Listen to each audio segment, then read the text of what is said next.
নমস্কার সকলকে। আশা করছি আপনারা সকলেই ভালো আছেন। আমিও খুব ভালো আছি। চলুন আজকের ভিডিওটা শুরু করা যাক। আমি যাব পুকুরের ওই পাড়ে।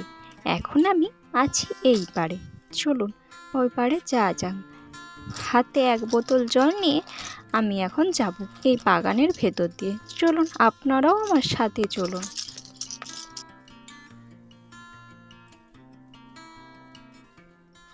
আজ অনেক দিন পর এই রোদ্দুরের মুখ দেখলাম, জানেন তো। দুদিন বেশ ভারী বৃষ্টি হয়েছে, তার জন্য না রোদ্দুর ছিলই না। তো আজকে রোদ্দুর উঠেছে, খুব সুন্দর দেখতে লাগছে। আকাশটাও খুব সুন্দর দেখতে লাগছে, আর গাছপালাগুলোও খুব সুন্দর দেখতে লাগছে। এই সবুজ গাছপালার মধ্যে তো রোদ্দুর পড়লে খুব সুন্দর দেখতে লাগে। যেমন এই পুকুরের জলটা দেখুন, খুব সুন্দর দেখতে লাগছে।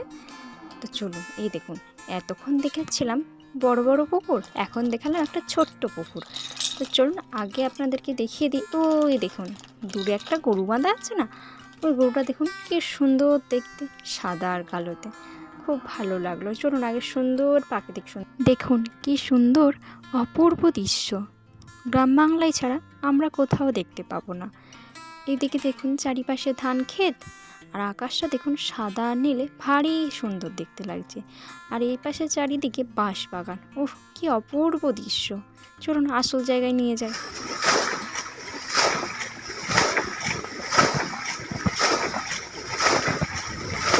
চিমনির সাহায্যে জলটা এইভাবে ছোট্ট পুকুরের মধ্যে থেকে বাইরে বের করে দিতে হবে।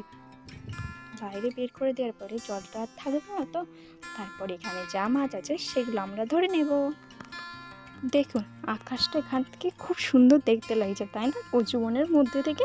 তো চলুন, এইদিকে না আমাদের একটা কলা হয়েছে, কলা কাঁদি হবে, এখনো ফলটা কাটা হয়নি, সেটা দেখিয়ে দিলাম। আর এই দেখুন এখানে আছে সমস্ত ধরনের জ্যান্ত মাছ। এখানে কি কি মাছ আছে সেটা আপনারা আমাকে কমেন্ট করে বলবেন, ঠিক আছে?